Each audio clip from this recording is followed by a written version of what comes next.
Hello everyone, welcome back to another video. And for starters, I'm not going to overreact in this video. I'm not just doing this for clicks. I'm not just doing it to overreact and try and be like Mark Goldbridge, anything like that. That's not the case.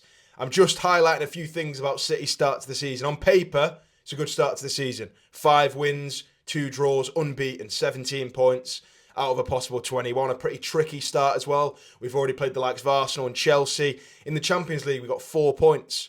We've gone through in the Carabao Cup. I'm not going to overreact and say we've not had a good start to the season because obviously injuries aside, on paper, we've had a good start to the season. Yes, we've lost Rodri, KDB's been out, Ake's been out, Oscar Bob's injured.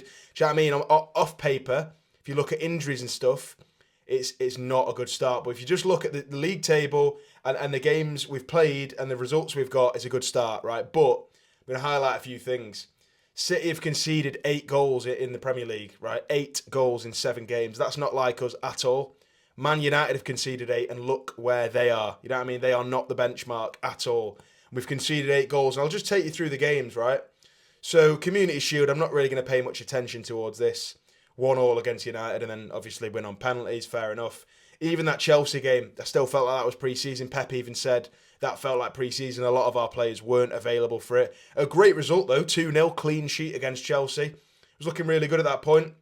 Ipswich 4-1 at home, right? For me, that game, it was a big win. Obviously, a promoted side in Ipswich. I always expected us to win that game. We did concede very, very early on. I think it was Schmodix that got the goal, and that was worrying because obviously against West Ham the next week we concede again and we win the game 3-1. Do you know what I mean? Both those games, we win them, but no clean sheets. And then we have Brentford at home after that international break in September. We concede after about 20 seconds into the game. Do you know what I mean? 20 seconds in and we've conceded. And that's 3 games in a row. I believe we went behind in. 3 games without a clean sheet. And then we have the Inter game, the 0-0. They literally just came for a point. And obviously there's a clean sheet there, but there were no goals. So we can almost rule that one out. Plus it was a Champions League game. Arsenal 2-2. Do you know what I mean? A huge, huge game. We can't really isolate that one as a bad game because it's against a title contender. So I can't really complain too much about the clean sheet in that one. But then Watford, no clean sheet in the League Cup. Newcastle concede a penalty. Bratislava, we keep a clean sheet, obviously away from home in the Champions League. And then Fulham, we go behind at the weekend. We go, obviously, back into the lead in the second half. And then 3-2. We concede again late on, and these leaking these goals, it's not just bad for confidence, but a very good team is going to capitalise more on them. Do you know what I mean? These opportunities we're giving these teams to score and get themselves back into games. Not only can they potentially get something out of it, Brentford 2-1 right into the dying moments. Watford could have even snuck a penalty shootout out of us. Newcastle we draw, but they're obviously a very decent side. And then Fulham, they could have maybe nicked an extra goal at the end. Do you know what I mean? I'm not saying it's a disaster, and by no means in crisis. I'm not trying to overreact in any way, but I'm just highlighting there's a number of games we've gone behind in. There's a number of games the other team has scored an early goal in. Do you know what I mean? It's not amazing at all. And I mentioned the table. We're right up there in terms of goal difference. We've got 9, so have Arsenal, Liverpool on 11, Chelsea on 8. Do you know what I mean? The goal difference is decent. I can't complain about that. We're scoring goals, 17 goals scored.